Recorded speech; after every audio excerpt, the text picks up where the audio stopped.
Good evening and welcome to For the Record. This week we continue our discussions on the 2017-2018 national budget.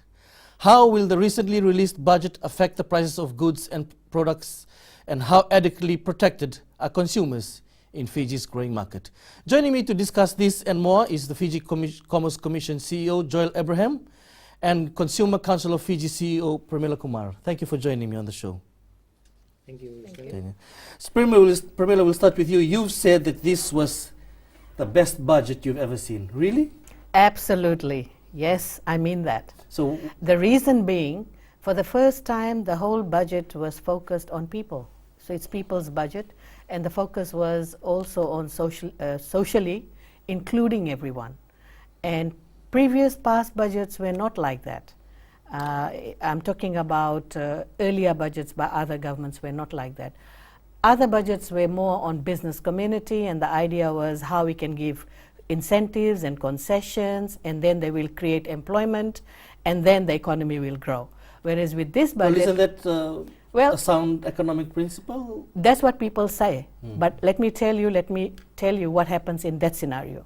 What really happens in that scenario, not necessarily that all the incentives that you give to the business community will roll back into economy. We had seen in the past when 13 years, 20 years tax concessions were given, companies enjoyed that concession, and after that they winded up and left the country. It didn't get passed on to consumers, you're saying? Correct. Okay. And similarly, we have seen when concessions, etc., are passed on, not necessarily it goes back into the economy.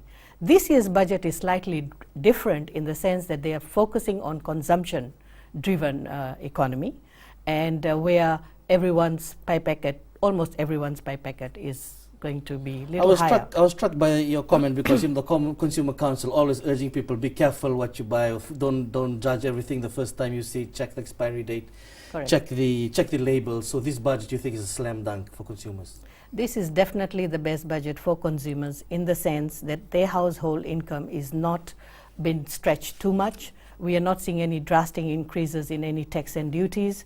If anything, last year's 9% VAT reduction is again going to help them, provided there is a strong enforcement on the ground. Which will come to it. Anything more you would have liked to see in it? In fact, we had other aspects included in our budget submission, but you know, when it comes to budget, it's a balancing act. There are so many interest groups with all what they want. I'm happy that at least from the consumer perspective, some of the things were accepted by the government.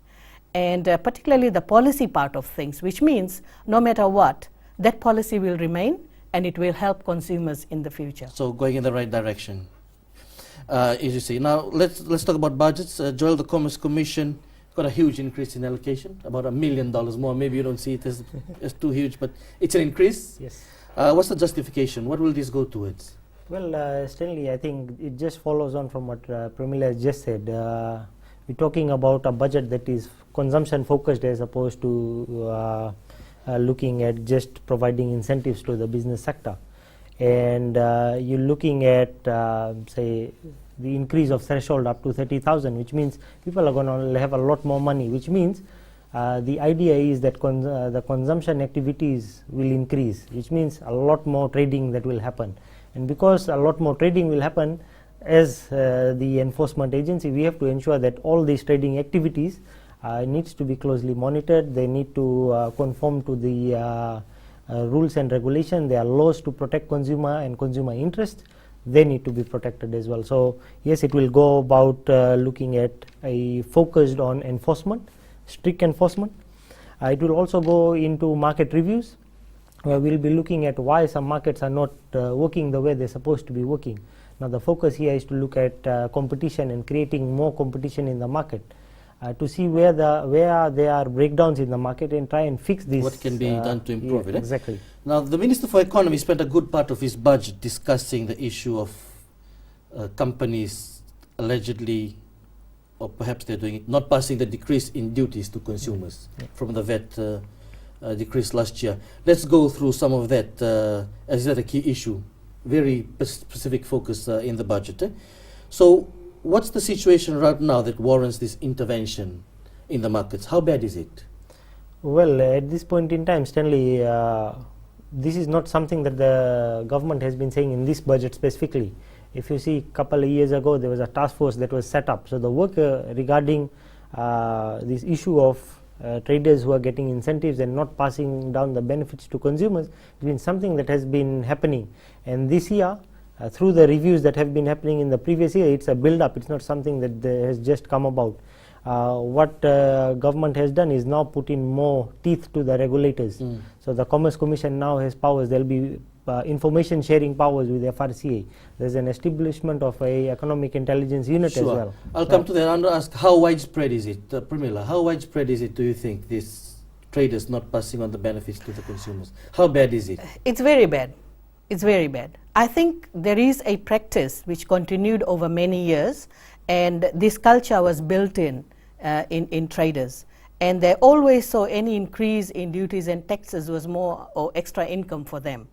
And now slowly we're seeing that culture is being broken down through tougher regulations and through tougher monitoring. And I can tell you when the 9%, 6% reduction was give seen. Give some specific examples, Pramila. What some of the areas specifically? I mean, he mentioned cereals, for instance, that I'll give duty you was an reduced example. to zero, yet prices did not come down. What are some of the examples you've seen? I can give you one example. Something that the public there can relate to. I can give you an example of a medication that was sold recently. And the cost of that medication in one pharmacy was for $69. Whereas the same medication, when I say same medication, it means the same company made it. Everything was generic. There is no, it was an originator brand, and there is no generic available in Fiji. And another pharmacy in Lotoka was selling the same drug for $14. Now, how is that possible? So, how is that possible, Commerce Commission? You're the enforcer here on this. Well, in these circumstances, and that is why we've been given more powers to actually regulate it. And I'll come in and give you an example that will show the gravity of the problem. And this is something that we've just recently done as part of the preliminary investigation Hold process. on to that example. We'll leave everyone hanging on that. We'll have to go to the break.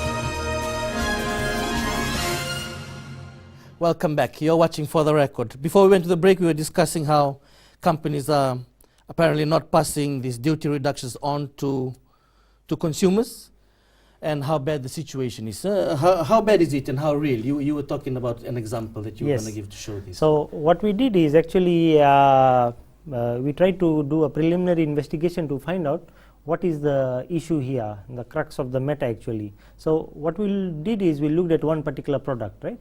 There are certain products which are very seasonally demanded in Fiji. So each product has its own consumption cycle.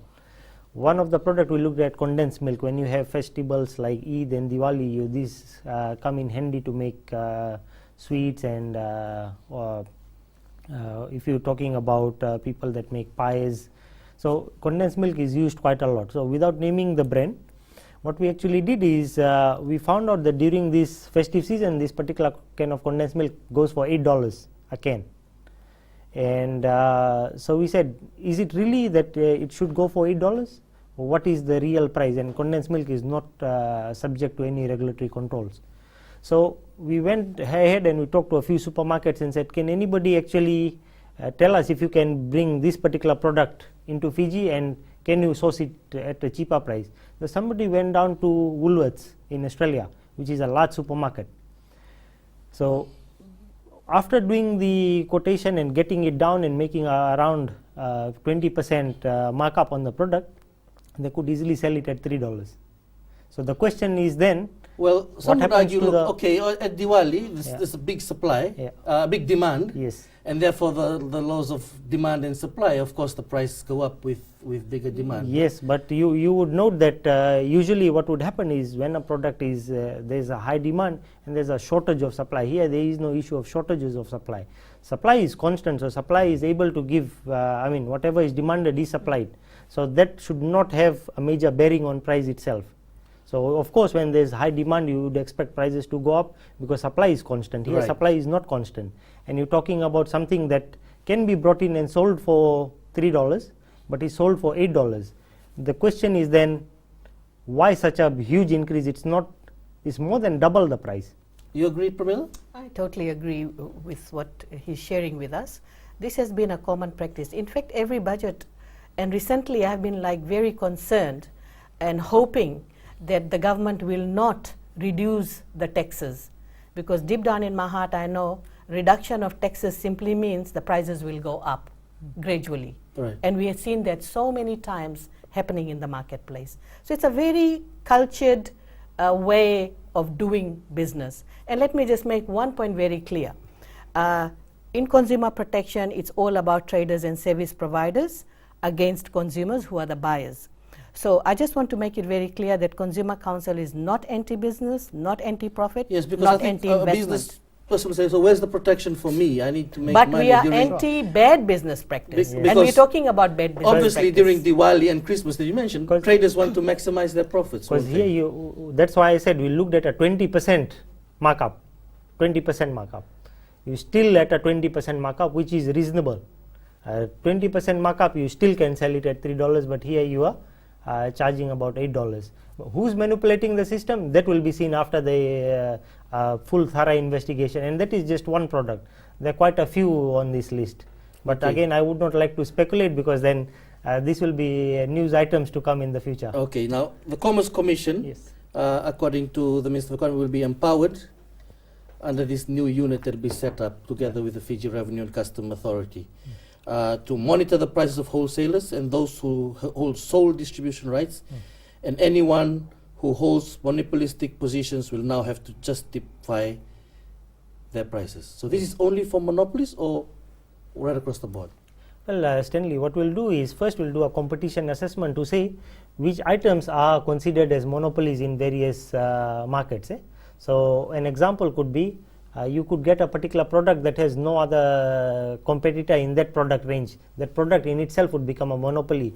But sitting within a supermarket, you'd say, oh, you know, you could do, there's so many other products. So it is drilling down to a specific product. It's looking at whether that particular product is in demand, who uses it, what is the use of it. So there's a lot that goes around before we classify it as a being a monopoly or not. And I think the Honorable Minister's statement says they have to justify it. It doesn't talk about any form All of... right, because one of the roles of the Commission is to, under the Act, is to regulate monopoly market structures. Yeah. So how did it come to be that, as the Minister of Economy says, 4 to 5 food importers control 60 to 70% of the market and are often exclusive suppliers of these items?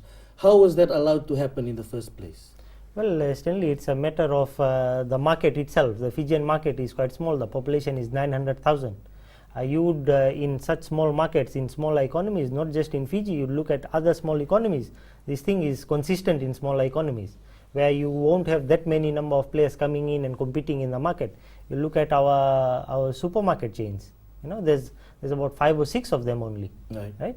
So the question is then, why is nobody coming in? Well, people are, that is why government is pushing for micro, small and medium enterprises. So we are trying to get in competition into the market, and by regulating competition, you'd be able to break the monopolies. But until that can happen, you cannot have, well, you might have a Coles or a Woolworths coming in that can provide competition from day one, or you could look at building some businesses up. You look at Shop and Save. At one point in time, the owner for Shop and Save used to be a floor manager at Food for Less.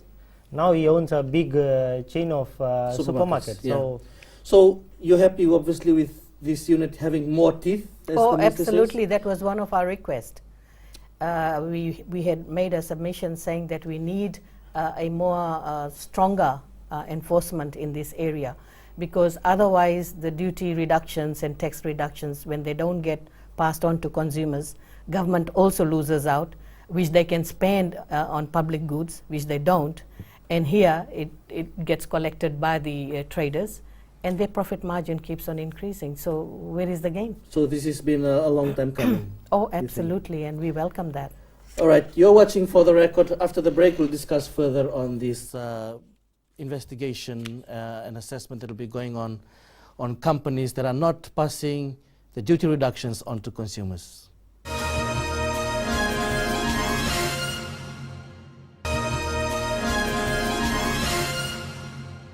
Welcome back. You're watching For the Record. We are with the CEO of the Consumer Council of Fiji, Pramila Kumar, and the CEO of the Fiji Commerce Commission, Mr. Joel Abraham. Earlier on, we were discussing about how this unit that you will set up with the Fiji Revenue and Custom Authority will have more teeth? How will it have more teeth? Well, Stanley, the Fiji Revenue and Customs Services Act is being amended to provide information sharing powers. These are unprecedented changes that are being made. Previously, the Commerce Commission had a memorandum of understanding with the Fiji Revenue and Customs Authority back then to share information, but every time we used to share information, both the Commerce Commission and the Fiji Revenue and Customs Authority back then used to have a look at the confidentiality clause in both our acts to say, can we disclose this information or can we not? And we had to go back to our various legislations and check, can we share this information? Although the information was needed, there were various times where you could not. But under this amendment that is going to go forward, it is now legislated, so by law we can share information. What that will mean is the Commerce Commission will be able to gather. So how, as a trader, can I be confident of the integrity of the Commerce Commission, that their trade practices, their confidential information will not be jeopardized? Well, Stanley. And then to be sitting there saying, oh, it's coming with more teeth. Should traders be worried? Well, till date we have not given them a reason to be worried. The Commission has a very strict policy with confidentiality of information, and so does FRCA. And as I was saying earlier, that is one of the reasons. Before sharing information even to another government agency, we go back and look at our confidentiality policies to say, can we share or can we not?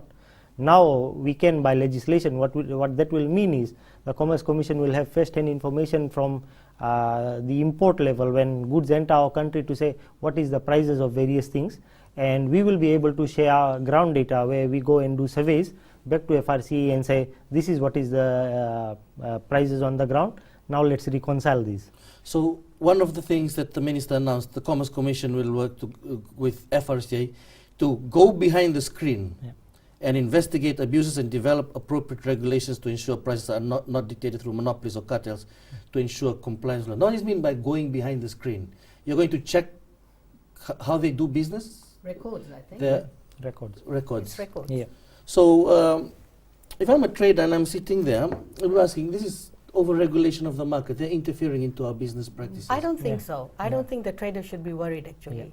Only those unethical, unscrupulous traders should be worried. Not the traders who have been doing business ethically. They should not worry at all. Okay, but if you are not doing anything wrong, there's no reason to be worried. But companies have their own trade practices, where they get their supplies from. So why should they not be worried of that? Well, the trade information, or as I previously have said, it's covered under the Confidentiality Act. Because it says here, the Commerce Commission will be provided with a landing cost of items imported into Fiji. They will then monitor the cost it is sold off by the importers, the wholesalers to the supermarkets. And if they find that the markup is massive, the wholesalers will need to justify it. Yes. Right. So who will decide what the markup should be? So what we'll do is there is a methodology to calculate, to look at the risk in the Fijian market to see what is the required levels of returns that are required for business to operate in the Fijian market. And of course, we will not unilaterally decide what should be the markup. This will be, and as the Commerce Commission has done this previously, we will go back and forth and we will consult with the traders and say, look, this is what we think. Now you justify. Because I'm just cutting it. They will say, look, this should be left to market forces to decide what the markup should be, shouldn't it? Why is the government interfering too much into how business I don't believe in Adam Smith's invisible hand, frankly speaking, because we just leave it to the market. Who is this market and who is behind the scene? It's always visible hands tweaking around. The buyer and the seller. Exactly. So we should not just live with those concepts forever and ever. We need to change. And let me tell you, at least for Fiji, for the first time, we're trying to curb this humongous problem we had over many, many years. But in markets like India, they have maximum retail price on each and every good. That's it. That's the maximum. So you're retail. saying that this free market should not operate freely as it... No, it should operate freely, but based on how big your market is. If I may, we're talking about, and the question is about over-regulation, but I think what the Honourable Minister has said is that they will have to justify. It doesn't say we'll jump to regulation and we'll over-regulate the market, or we'll jump in and say... There is the danger of that, though. If you are being unethical, of course, if markets are failing, then the regulatory arm of government has to step in to correct the market. So if the market isn't able to get itself into equilibrium levels, where demand and supply are able to come to terms and say, okay, this is a fair market. If that is not happening, then of course somebody has to have an oversight, and government has the role to ensure that there is fairness in the market, and that is what this piece of announcement is for, to ensure fairness. It talks about justification as opposed to over-regulating the market. So you justify, maybe the justifications are correct, maybe what you're doing is right. So everything should be above board. Yes. Okay. Shouldn't you're going into try and set, okay, the landing price is this is justify your prices. But shouldn't government's focus be more on providing and facilitating more competition and creating a level playing field, and let the different prices come into play? I mean, supermarkets target different people. Yes. What a supermarket charges in the city and what they charge in a suburb may be different, because they may pay more, they may pay more rent and things like that. So shouldn't be the view that let Commerce Commission arrange a level playing field, let them commit, and then the prices will play itself out? Yes, which Pramila says does not happen. Well, we'll take one step back and say competition regulation set a level playing field. How do you know what is the level playing field unless you are able to go back and say this is what the cost is, this is what the market is, this is what should be fair? And I think people who make that notion, I mean, stick to that notion that cost will be different. Of course, the Commerce Commission's pricing is in different schedules. We are well aware of the different cost structures in different areas. All our authorizations are well researched, and each number can be defended.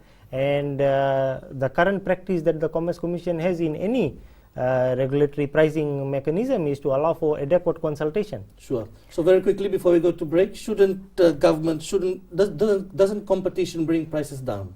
And what should government's focus be on? Exactly, competition should bring prices down, but really Fiji has a perfect competition environment. We don't. We live in an imperfect market, so we have to fix that market, and that's where the Honourable Minister was making his intervention, because we don't have a perfect market. Very quickly before we go to break. And the Commerce Commission is the competition regulator, so while looking at that, we are also looking at it under the competition regulation arm as well. All right, you're watching For the Record. Don't go away. We'll be right back after the break.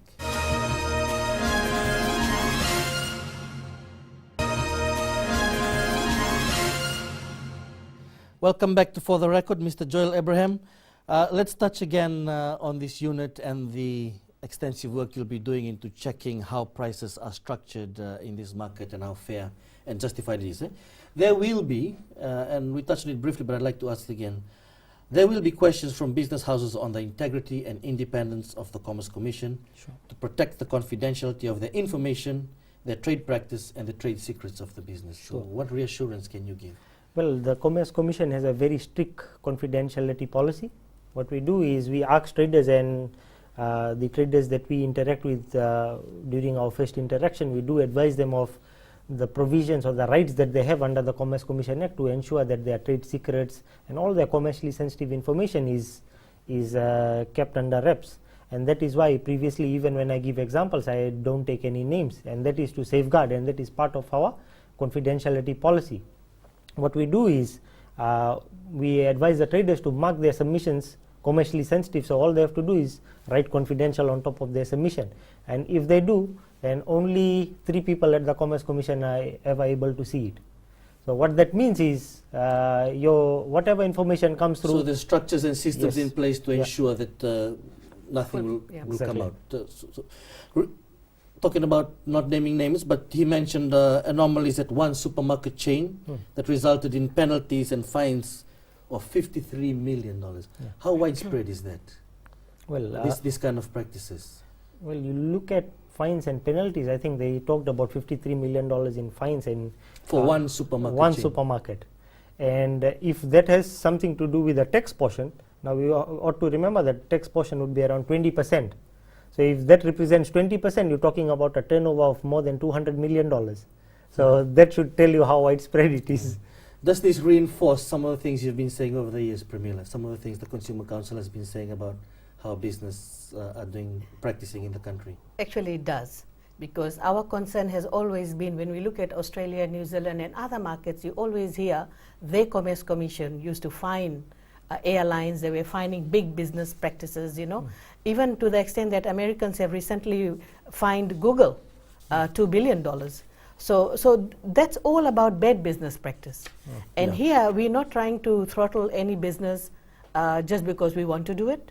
It's more to do with being honest, being ethical, and giving the dues which is due to consumers. And they can make money. And make money as much as you like.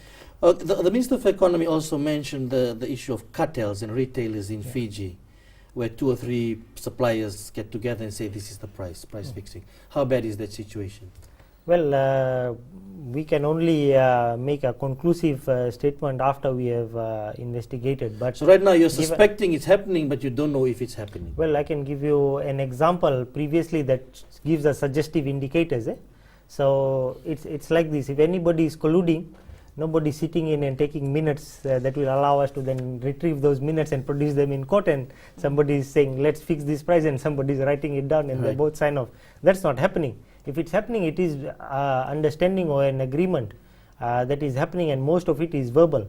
So when the market gives us suggestive indicators, we understand that prices are being fixed, whether they be fixed through collusion or tacit collusion. What tacit collusion means is there is a price leader and follower relationship in the market. This is something we observed with the gas companies back in 2012. When one gas company increased their price, the other had to follow the increase. It went up to $54.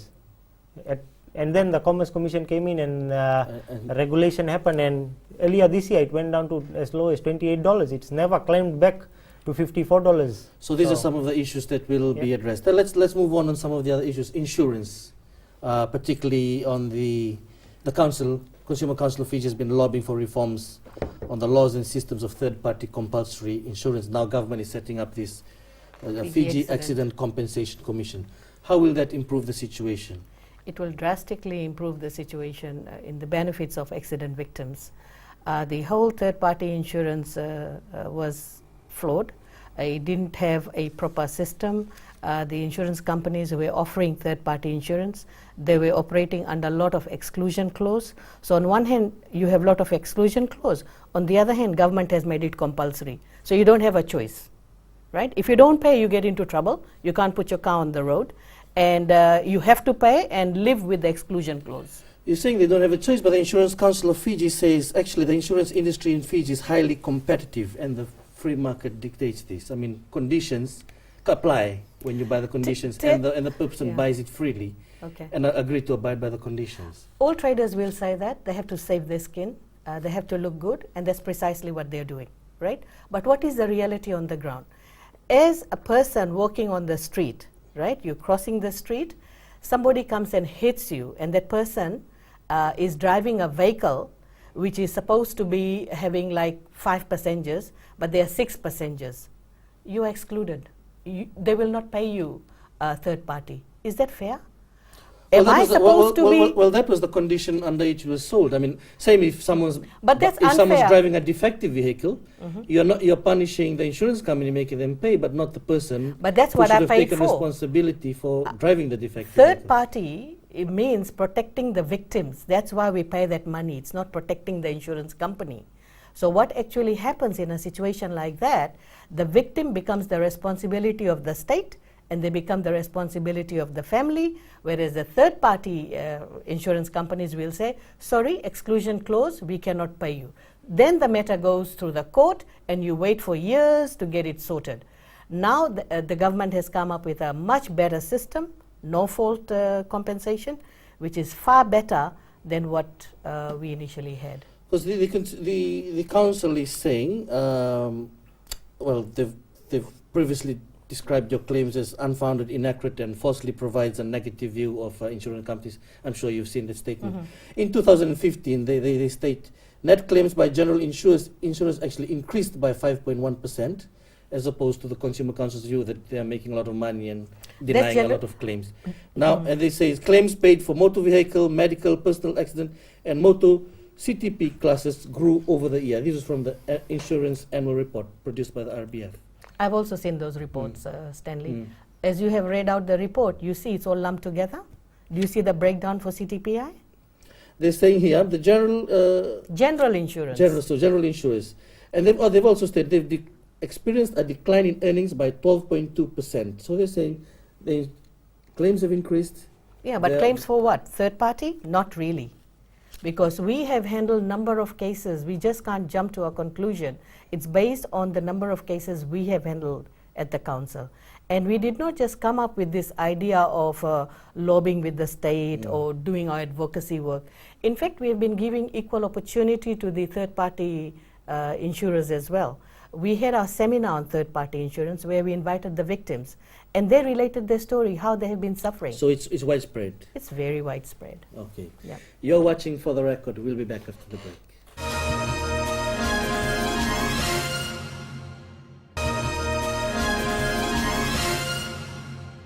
Welcome back. You're watching For the Record with the CEO of the Fiji Commerce Commission, Mr. Joel Abraham, and the CEO of the Consumer Council of Fiji, Ms. Pramila Kumar.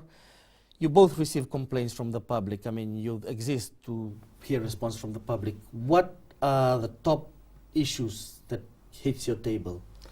Well, for the Commerce Commission, we look at dividing our complaints into streams. One has to do with consumer protection. There, the leading ones are to do with e-commerce, so sale through social media. That's becoming a big area of concern. Recently, we've taken a trader on 21 different counts to court, and this is a particular trader that is just very mischievous. And the other one is to do with misleading advertisements, so things like you have 50% off on items and you walk in and it's 50% off in one corner, and then you have discount on the was and now price. One example that I always give, we went and we're looking at one of these things, and we asked the particular shop, we said, can you tell us from your system when was the last time you sold this particular thing for $500? Because it was discounted to $200 something. And they actually had never sold it for $500. It was always being sold for $200, and then it was 500. So in those cases, what do you advise people to do? Come and just report it. Yes, Get evidence, report it. One, we encourage them to shop around, and when you're buying goods, actually to look around and compare the prices. So be a smart consumer, exercise your freedom of choice. Two, you ask questions. So if you're going into a shop and a particular thing, you are misled into thinking that everything was 50% off, and it was just off on one corner. Don't just settle for the explanations they give you. Report the matter, because if it is happening to you, it could be happening to somebody else. Yeah. Top concerns, complaints that you receive at the Consumer Council of Fiji. Okay, we have been receiving large number of complaints related to mobile phones, electronic goods, landlord and tenancy. These are my three top complaints.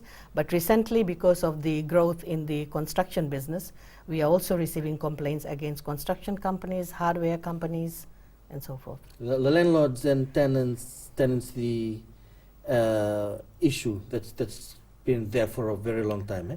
What's the main issues that's raised there, and what would you like to see the Fiji Commerce Commission do about it? For landlord tenancy, the main issue is the rights and responsibilities of both landlords and tenants, and the fact that it is not in one piece of legislation. Currently, there are a number of legislations, and unfortunately that legislation falls under the municipal councils, who are not aware of it. So there is no enforcement of that. So with Fiji Commerce Commission, we have made our submission, and we have precisely said the areas where we need to make it a little stronger. One of the area that we feel is very, very important is the bond bit of things. The bond issue. Yeah, it's always an issue. And the other one is, how do you assess that $400 is worth of that particular flat? And so getting the right home for the right price, so to speak. Right price, yeah. So you've held these consultations. Yes. And so where is that now? Will some of her concerns get included in? Yes, we've got provisions on fair rents. We've got provisions on actually assessing the bonds. We've got requirements for a condition report when you come into the premises, and a report to be done when you're leaving, so that the landlord cannot unfairly say, oh, you damaged such and such item, and for that I'm taking away your bond. Right. And actually there is also discussions to have the bond kept separately apart from where apart from the landlord or the landlord's agent, so that the landlord doesn't have control. There is an independent person that is actually looking at it. That looks into that. Yes. Okay. So, in a nutshell, very quickly, we have to round off. When do you see this happening? When do you think this will come out? The findings of the consultations. The Commerce Commission, after its consultation, has made submissions, and we expect that this will go to Parliament for first reading either late this year or early next year. So we are quite optimistic that this will soon become law. Right. Mr. Joel Abraham, Ms. Pramila Kumar, thank you for joining me on For the Record. Thank you. That was For the Record for the evening. We hope you enjoyed the show and will join us again next Sunday at the same time. Nemani Ndelaimbetiki is next with my say. Good night.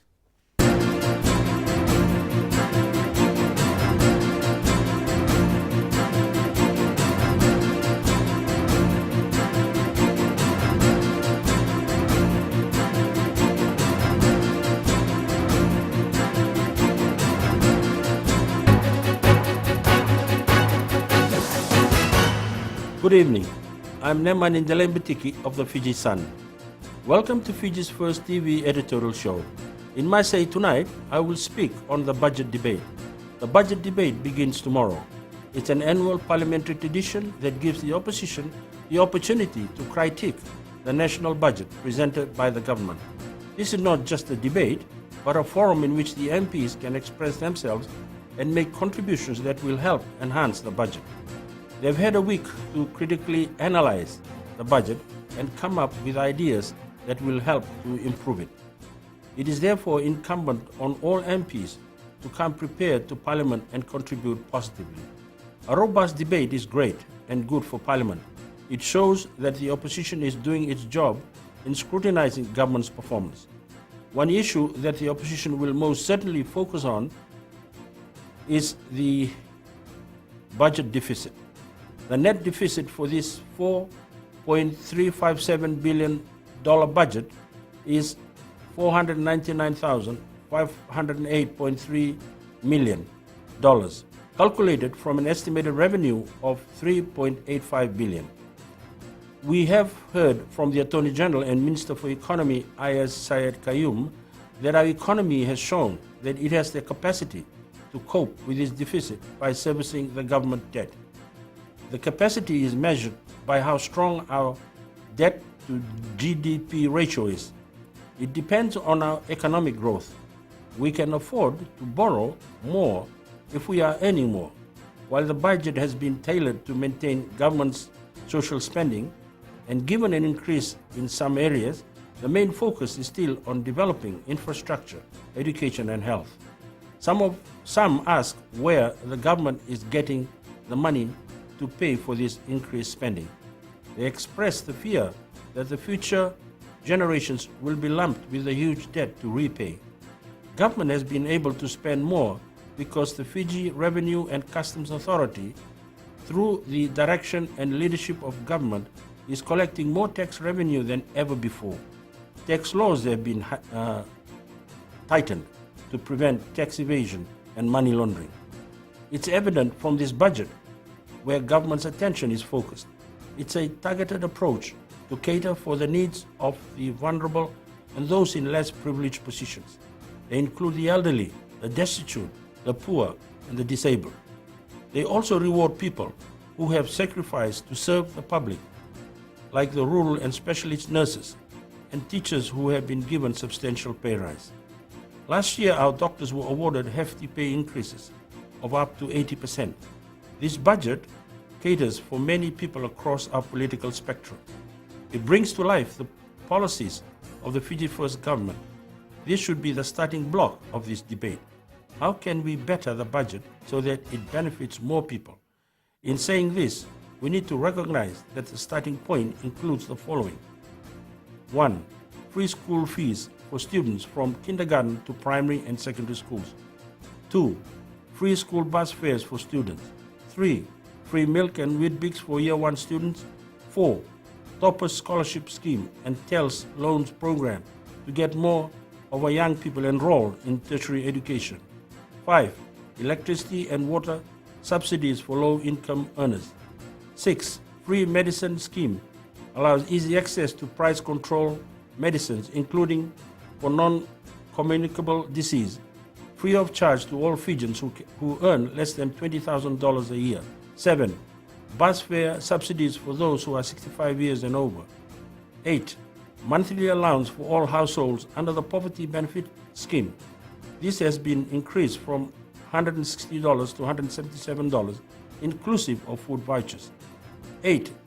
Income tax threshold has been raised from $16,000 to $30,000. It means more people will not pay income tax. 9. Government wage earners will receive an average increase of 14.3%. 10. Police-based salaries to increase ranging from 11.5% to 20.5%. The list goes on. And many people from all walks of life have praised this budget because it will benefit them. The MPs should have taken their cue, or the MPs should take their cue from the public response. I am Nemani Ndelembetiki. That was my say tonight. For more of my views, you can read the Fiji Sun. See you next week.